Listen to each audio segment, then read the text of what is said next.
Orb presents Are You There, God? It's me, Dean!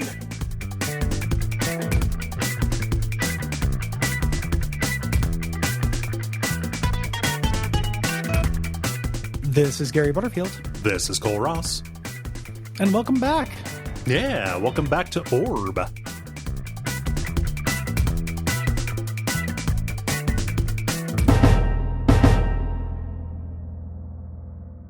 Good episode. We're on a good stretch. Mm-hmm. No, the series has definitely found its legs so far.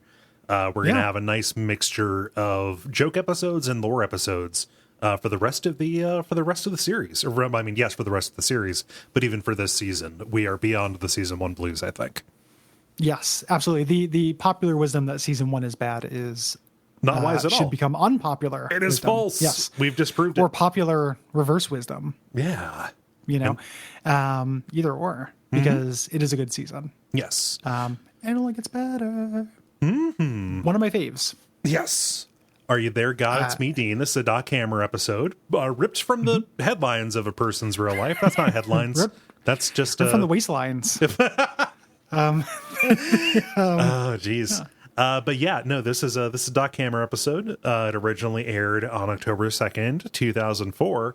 And I fell in love with this episode because of the introduction of the guild and the bureaucracy that all of these people have to live under. We're going to see more of that next time in Tag Sale, like this detente that exists between between scientists and arches, or heroes and arches. But like, this bureaucracy really, really speaks to me. Yeah, Tag Sale is the highlight of the season for me. This is really up there, though. I think this is very funny.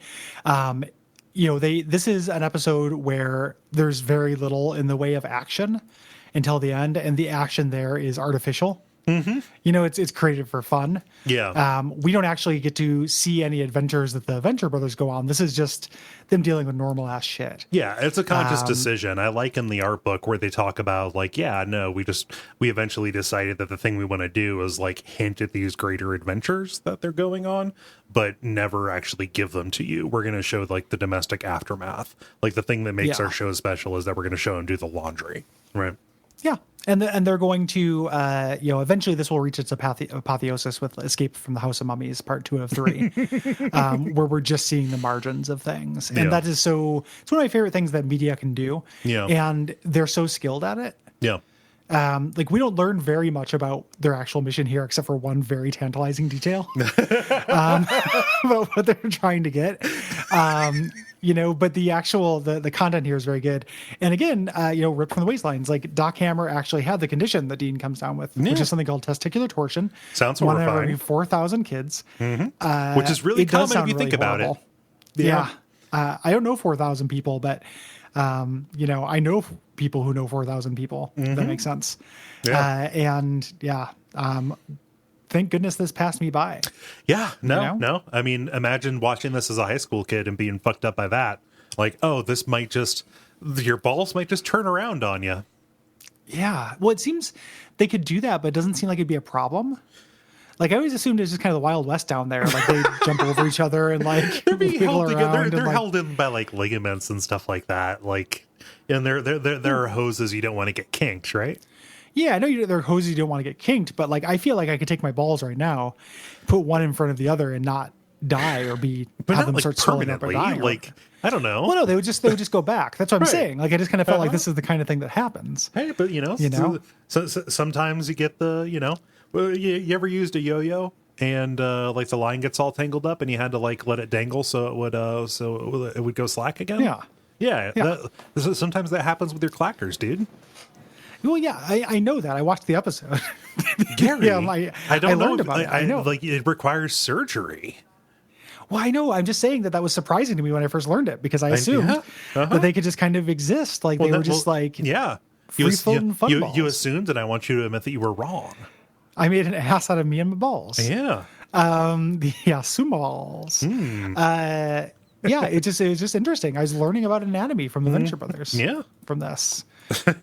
I wonder what when I had my vasectomy, which connections I lost. I wonder if I could now, do a testicular torsion and get away with it. Maybe I don't have a superpower. Are you just like maybe you got spinners now? Yeah, maybe I can just set it up like a little perpetual motion machine. Yeah. Just kind of spins around like Fushigi. Testicular motion machine, yeah. Yeah, like just sitting around doing contact juggling. Pertescular, yeah, I don't know. I lost it. That's nothing. There's something there. But Doc Hammer actually had it, as we mentioned. So he just kind of basically wrote his life from this, but it's great. In writing order, this is the first time we get 21 and 24. Yep. In writing order, this is the first time Pete and Billy White are defined, or Billy and Pete White. Yes. So all of that, and there's also just like tons of really good jokes in this. Yeah. I have a couple of minor like nitpicks that come through just because we're doing a close read of it. But it's generally, I think this is a triumph. Yeah. So let's get into it. We have our cold open. They're in the Amazon. Again, they had this big list of environments they wanted to go to. And their globetrotting adventure, right? So, like, this will be the jungle episode, but not really. The Monarch is taunting the Venture family. He has them trapped. And he's taunting them for leading him directly to Grover Cleveland's presidential time machine. This is incredible. I love that. The object. The actual design. Yeah, looks closet like with Grover Cleveland's head. Yeah, it's like a wardrobe with his head sticking out of it. It's so good. The Why idea of the Grover Presidential Cleveland? Time Machine. Yeah. It's so good. Does every president get one? And this one don't went know. missing? Like, is this a broken arrow, Gary? Yeah, we just don't get to find out. That's the beauty of it. He has them tied up over the Amazon, and he's taunting them about the deadly fish. Hank thinks it's the piranha or a shark, but really it's the dreaded candiru, a naughty little pinch with a penchant for climbing up a man's urethra and feasting on the nethers within, which is real. So it is a real fish. It is hotly debated whether or not it will actually seek out a urethra. Every time you go and look this up, there's a lot of like actually, and then turns out, and then actually, it just facilitates. Yeah. I saw yes. I saw that it has happened. Like maybe they're not like as hungry for urethra, as they're portrayed in this episode. Is like it's like their main voracious. thing. They just love it. Just fucking sleeve it. But I read that this has happened. So and I can chalk it up to the Monarch just have reading that it had happened as well. Well, yeah. But it's his plan. I just love that he could dip them in piranhas, but he wants to have a fish eat the inside of their dick. It's the ultimate punishment. Yeah. But Dean calls a timeout, which is very funny. Yep. Just in general. I'm in pain. Oh God, I'm sick. Something's wrong. And Monarch's like, you timeout. You can't call it timeout. Yeah. No. His no-no's hurt. The super adult word my sons use to refer to their genitals in front of their father. Yeah. And he's like, let them go. And Monarch says, why should I do that? And I love Rusty's like delivery. He's like, because you have to. Yeah. Like there's a specific addendum to the Guild of Calamitous Intent. And he cites a chapter and verse saying it's in the law for unusual torture. If a kid being held captive gets sick, everybody lets go to give to be to have it dealt with. Basically, like you can't endanger a child like this. Mm-hmm. You have to endanger them with candirus. Monarch says that's not true. Doc says, well, just look it up. He has a guild handbook in his glove compartment, so he tells them not to go anywhere and heads back to go check it out. I love telling people who are tied up not to go anywhere. Yeah, he says it with like a wink. Yes. So he goes back. He confirms it. The Monarch gets to keep a collateral. Mm-hmm. He's going to keep Brock captive as collateral while the family goes and deals with the illness, and they'll meet back in 2 days. Right. Brock says you won't go because he's a bodyguard. Like you have your orders. Like basically you have your position in this big fiction that we all live in, and I have mine. I need a body. So he says guard him. He takes Hank. Yes. With him. Right. So this splits up the team. In the butterfly plane, Hank is reading the guild handbook, and he's fascinated by this, and he's also fascinated by the idea that the law that Rusty cited is nicknamed Rusty's Law. Monarch says, oh, your grandfather did a real number on your old man, and he gets like nostalgia, like, oh, I never met the guy, but man, would it be great to arch him. It's like just the fact that he's stuck with his shitty son. Yeah. Hank's like, well, I never met my grandfather or my mother. And the Monarch is like, what if I told you that you've already met your mother and your dad is somebody you don't expect? I'm your real dad. Yeah. Hank doesn't buy it, and then Monarch mocks him. Yeah. My one nitpick for this episode is it ignores all of the bonding and stuff from Dia de los Dangerous. Yes. It's kind of before they felt like they needed to do continuity for that stuff. Yeah. Like there's one nod to it later where he's like, "You broke my heart, Hank." Later, but it's also, this does not feel like the same Monarch to me. No, it's like he's forgotten about everything there. And even like down to like little details, like Hank has to keep on reminding him of like, oh, you're lying about this because the last time he did X, Y, or Z. And it's like the Monarch who remembers everything, right? Like he's extremely petty and keeps score on so much. The fact that he would only remember like just the basics of the arrangement and not the actual like attachment that he formed is really weird. Yeah. It's it kind of has shades of learning from the art book and from research that like they originally were just going to have a lot more villains before they settled on the Monarch. This ends up making sense because they could have done this plot with anybody. This didn't need to be the Monarch. If Hank and Brock were in Unterland or another arch enemies area, they could still have done the basic gist of it. Yes. They just decided on the Monarch because the Monarch's great. Yeah. And but the kind of that all fades away by season 2, where like everyone will remember everything. Yes. They remember better than you do. Back in the cargo bay of the butterfly copter, 21 and 24, first written appearance, are with Brock in 24 is eating, or 21 is eating TV dinner. Yep. I was just thinking about like why he's like, where's he cooking that on the on the engine? on the engine of this thing, and he reveals that the gun's not loaded. Brock says like, why do you have to keep pointing that gun at me? Where am I going to go? Right. Yeah, it's just a complete shambles of an operation here. Speaking of shambles, Dean's balls. Because over in the X1, Dean is in horrible pain, and Rusty, tells him like, it's got to be from that neighbor girl, that hussy you're hanging out with. Because girls like that are usually on the dope. Dean, have you been shooting dope into your scrotum? You can tell me I'm hip. He wants to look at it to palpate him. Yeah. He doesn't want to. Dad, please don't feel me up. He's like, what do you want, Helper to do it? A doddering old robot with steel metal claws. I really wish that had happened. Like they just want Helper palpate the region. But he wants a doctor. Yeah. Like a teenage boy would. Yeah, of course he would. So he calls Billy Quizboy. And we get to see the Conjectural Technologies camper. I love their camper. I love their RV. It's so good. Yeah, where Pete White is playing Grand Theft Auto, and Billy's in mind, like, what do you do? He's like, apparently I'm doing a drive-by for the yachties. Like, really well observed. It's this whole thing where he's like, why don't you flush the toilet? It's like a bucket full of payday bars in there. Is so fucking disgusting to me. Yeah. Like, have you ever like lived with somebody or been around somebody who consistently doesn't flush the toilet? It's awful. After shitting. It's the worst, man. I don't know what it is, but I do not want to see that. No. Yeah, I don't know what it is. It drives me nuts. I shouldn't have to. Yeah. Like it's literally. I mean, it's just sitting there stinking the place up. Like, stop it. Yeah, we can just make that go away with the touch of a button. It's one of the best things we did as people. Yeah, it's like one of the reasons. Like one of the 2 reasons we have society is so we like shit will go away.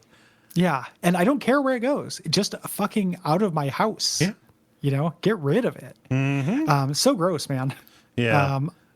But also calling it a bucket full of payday bars implies that they're studded with peanuts, which is fucking all of this is a very disgusking line. That I like Billy's little apron, like he's cleaning. He's leaving passive aggressive notes everywhere. Yeah. Just a little odd couple routine is great. Billy answers the phone. And I love that Pete forces him to go through the greeting. How can we make your tomorrow better? Yeah. This is all intercut with the background of PY just being like, I hit the pause screen. Check out my stats. Yeah. I am awesome. This is like very sweet. Yeah. The PY voice is Jackson Public doing his dad.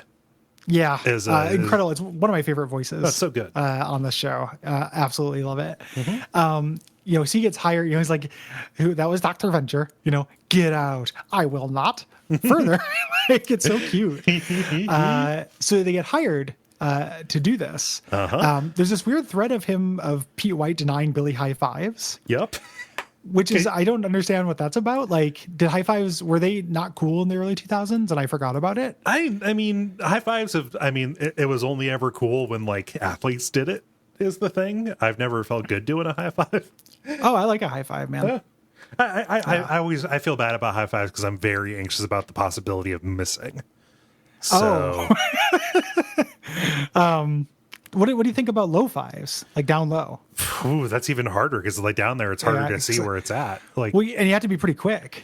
Yeah, I mean, because otherwise you get left hanging too slow. Otherwise it's too slow. Yeah, Yeah, it's a lot of pressure, when you get to down low. I prefer I prefer the fist bump. It's much lower stakes is the thing, and also like I'm intimidated by people who are like really good at high fives who can get the loud clap going because I really can't. I love a high five that kind of hurts.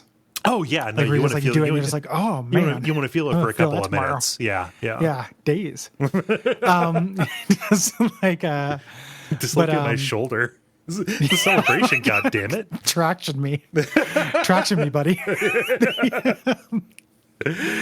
Oh gosh, but Billy has the job, and he even secured a role for Pete, even though Pete's a computer programmer. Oh gosh, but they're back with the Monarch and the hostages. They're flying in the butterfly plane. Monarch's talking about, trying to talk it up, trying to impress Hank, really, by saying, like, yes, the cocoon, it's in a place so secret that even I don't know where it is. We have to fly by the radar above the cloud line. And then they come up to it, and it's just in the Grand Canyon. Yeah, I had a hard time with this. Like, maybe you can explain this to me. Like, is the Monarch, because the Monarch sounds disappointed when he finds out it's in the Grand Canyon? Did they move it on him? Yeah, like it's just like, oh, like, well, we'll just park the Monarch. We'll just park the cocoon somewhere, because it needs to float to be around everywhere. Just park it somewhere inconspicuous. I think he's disappointed at the henchman for putting it in one of the most famous tourist attractions because he says like, oh, it's here for everybody to see. I think that's what he's that's what he's disappointed in, is just how shitty his henchmen are. Okay. Yeah, I didn't quite understand this. Right. This felt weird to me, and it goes on for a long time. Yeah. Like there's a couple pacing bits in this that I think are a little rough. When they walk in, though, they're having a surprise party because it's also the Monarch's birthday. Yep. And he's so startled he darts a henchman. Yeah. Yeah. They got him a Brock Sampson. Yeah. I just made him some coupons. Some coupons. Yeah. He's before he start telling me what a jolly good fellow I am, and then he goes into to introduce himself to Dr. Girlfriend, who has a sex plan for him, a birthday sex plan. For he's a sexy good fellow. And then she says this line, which is like, again, real weird. It's pretty dark. I guess the muscular one is all right, but the kid is just too far. Can't we just use the puppet again? Which is the first appearance of the super kinky Dr. Girlfriend and Monarch relationship, which is like a swinger relationship. They do all kinds of weird shit. Yeah. It was hinted when the Monarch started jacking off when she was making out with Rusty. Yeah. But they've got a very adventurous sexual relationship. Which, fuck it, man, I'm a villain. I'm not gonna be tied down by your morality. Come on. I think he literally says that. Does he? When he finds out, when the first episode where they reveal they swing, I think he's just like, we're villains. Like, okay. Yeah. So, Brock insists on being given a place to sleep. Like, hey, you can't just have us here.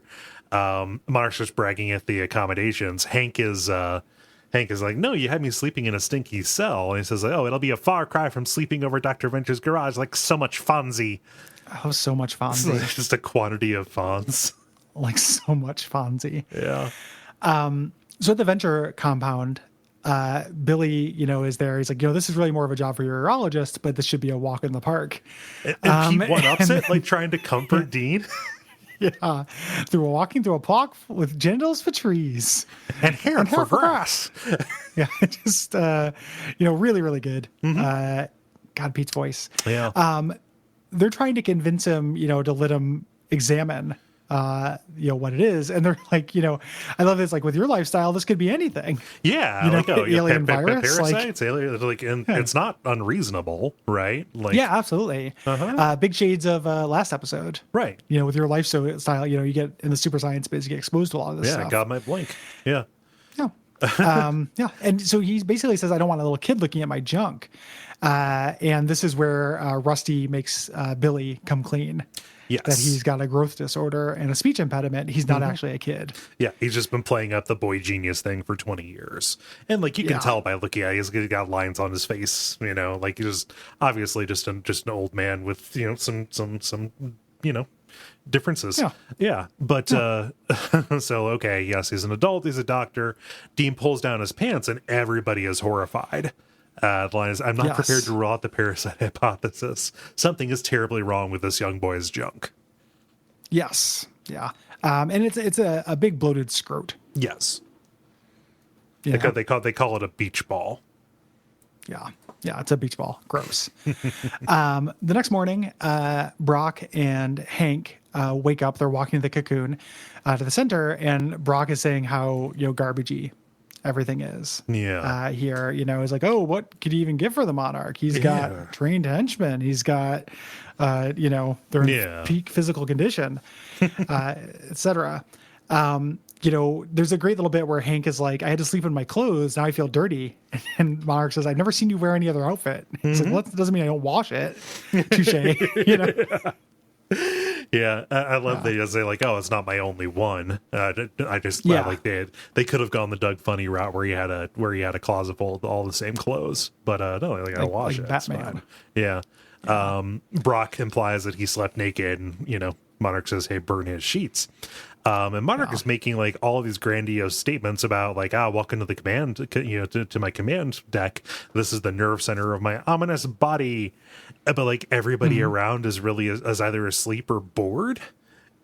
Like he's trying to impress Brock and Hank, but like, oh, you look how on point everything is.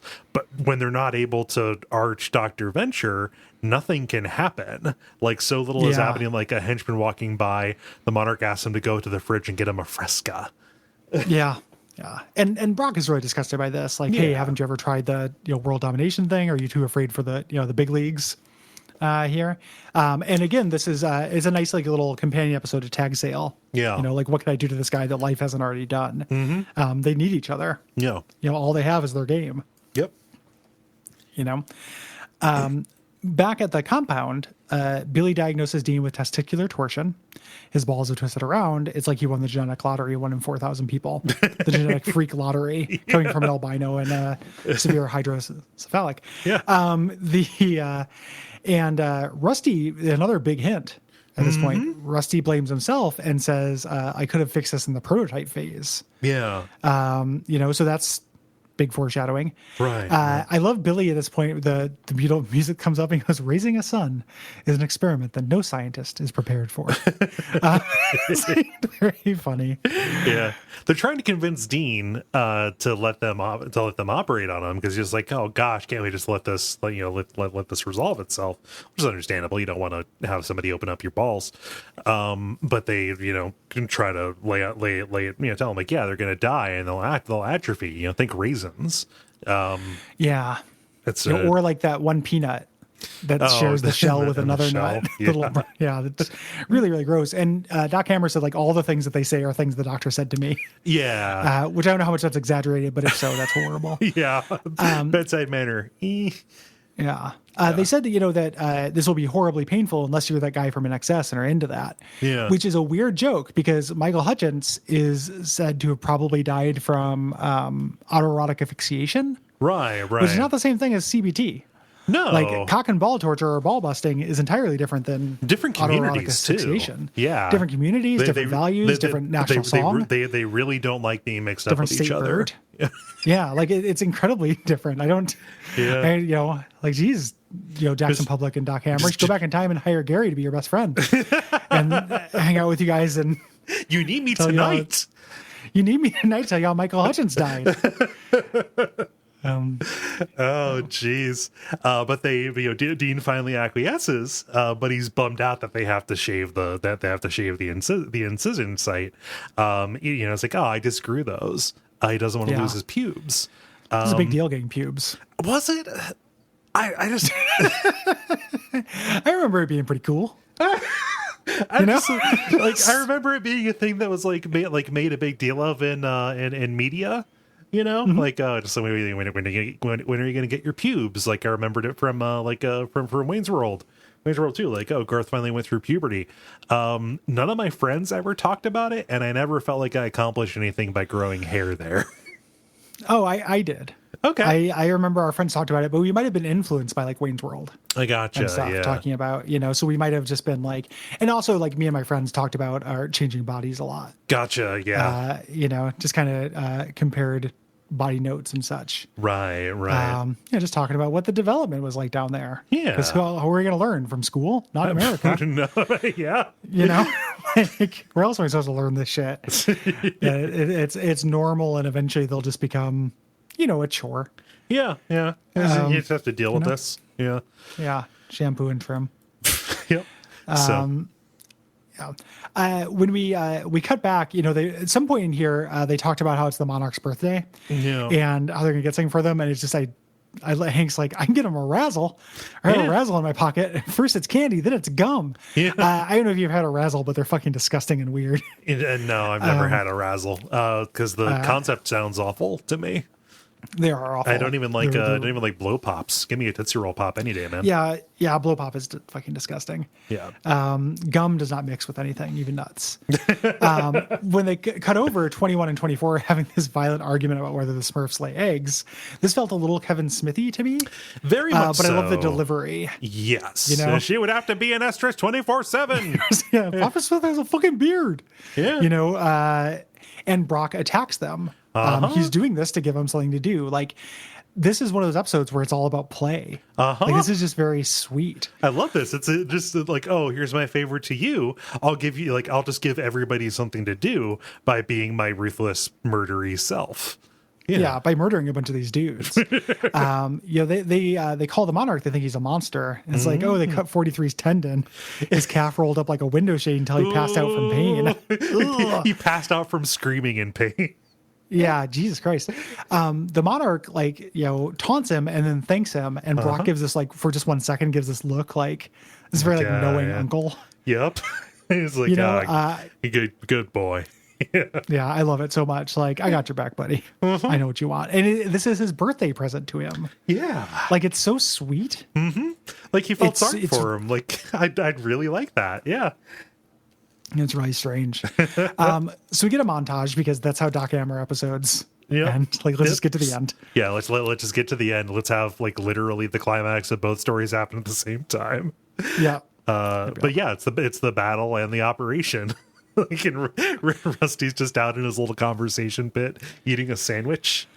Yeah. I love really the gag of release the butterflies, and he opens the hatch and it's just a bunch of dead monarch butterflies. Because they didn't feed him. With Grody. Yeah. Whose job was it to feed the butterflies? Yeah. Brock ends up in the bedroom with Dr. Girlfriend, does the whole, if you scream, I'll break your neck, not if you understand. Mm-hmm. And she tries to entice him into having his way with her. Yeah. You're gonna have your way with me. We'll try to make it quick. And he's like, I wasn't going to actually. Yeah. Why not? I don't know. It's not what I'm doing right now. And she's exceptionally insulted that he's not interested in her. This is a grudge that she holds for the remainder of the series. Yeah. She will even bring this up. She feels extremely jilted because nobody turns her down. Yeah. Yeah, it's strange. Mm-hmm. Yeah, but Brock does. He's got eyes for not one woman. Mm-hmm. But multiple women. Yeah. Yeah. Dean wakes up at this point, and all these people are standing around while he's recovering. Dr. Orpheus gives him a Zuni fetish doll from the movie Trilogy of Terror, the TV movie. Yep. For being such a brave little warrior. Mm-hmm. Helper gives him a worm freezer pop. Yep. Billy tells him that he gave him the full package without saying what that is. Yeah. Also, later they show him over the surgery, and Pete's like, "Good job, Billy. What is that, sheep shank?" Yeah, it's my He's like, "It's my signature. it makes a statement." It's like so good. Like, it really makes a statement. Yeah. And Pete's gift, he gives him a little envelope. It's his pubes. It's very funny until Triana, this is like the worst thing on earth, comes up and he's just like, "You should kiss him. That'd be cute." Yeah. And she's just like, "Is this the most embarrassing day you've ever had?" He's like, Yes. Yeah. And I love that, like, just his entire pelvis is bandaged. Like, it's just just a whole roll of gauze. Well, that's not actually like that. Like when I had my circumcision, they did a big bandage. Basically, and I wore a big loose pair of pants around it. Huh. But they do kind of have to hold it because your balls cannot sink. If you've damaged those tubes and ligatures and stuff, they have to be held up. Yuck.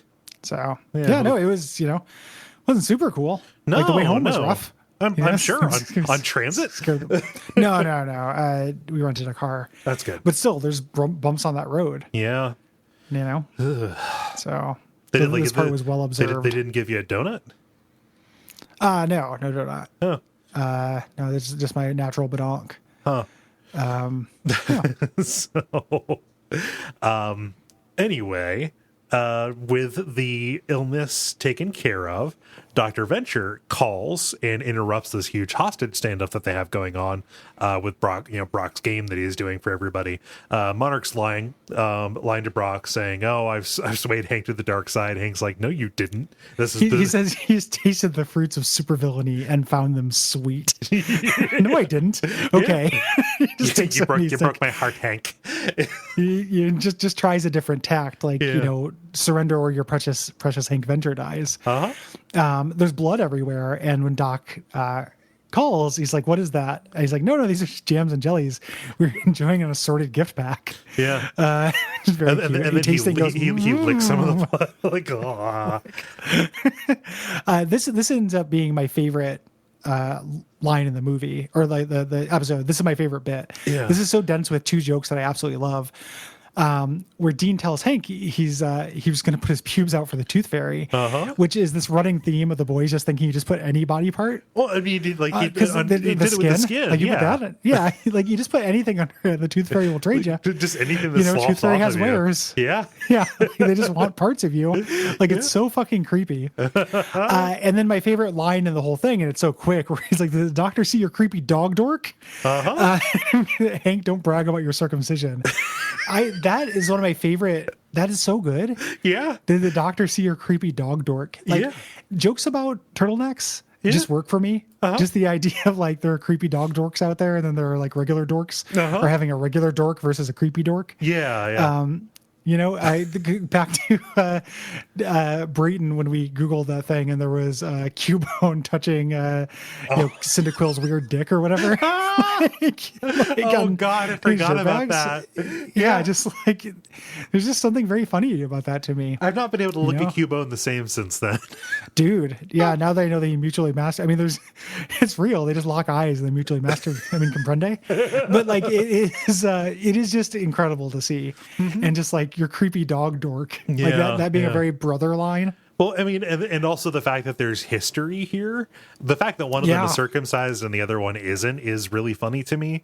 But also that like one of them lords it over the other. That's so funny though. Like such a weird thing, because if the only person you know is Dean Venture, like you don't have classmates, you don't have friends really. You're going to have all of those kind of relationships with that one person, like bully, friend, all those things. Just incredible stuff. It also has kind of lore implications. Yeah. If one of them is circumcised and the other one isn't, because I imagine they don't come out of their pupae phase circumcised. Right. So it's possible that just Hank died at some point, or just Dean died. No, so in the episode Dr. Quim Medicine Woman later on, I learned this from the wiki because it's definitely not a detail I remembered. Hank gets circumcised. By the tribesmen or whatever. So when the next Hank clone comes out, that version of Hank has his foreskin, and it gets taken off. So something happens something happened to Dean where he had his taken off. where he Okay. didn't have his, where something happened to this Hank where he had his taken off. So apparently I it just think- keeps on running into these situations. No, that's what I'm saying. Like something happened previously, like where they do the big montage of all the times there have been Hanks and Deans. In one of those realities, they died asymmetrically. Yeah. Like they both got circumcised. Then Dean died, got brought back with his dog dork. Yeah. At this time in the chronology, and Hank had no dog dork. Yeah. So it's like a Jindosh lock. This is how we're gonna get into the mansion early. Yep. The secrets break by figuring out what time which venture brother had the dog dork. Oh, Jesus. So regardless, the game is back on. Quick cuts to the Amazon, and Monarch is rushing through his speech that he had pre-prepared from the beginning about the dreaded candiru. And as the Monarch is ordering the ropes to be cut, this time Hank screams out in pain, "Timeout!" He's going to go through the same thing, and it repeats. And we end our cold close or whatever is them doing a PSA. Yes. For testicular torsion from the Scroll Safety Commission. This is really fun. Yeah. They're obviously reading lines, and just stop, touch, and tell. Yeah. This was a website they made back when this episode first aired. You could go to this actual website, but it's hence down. Yeah. I love the logo for the Scroll Safety Commission.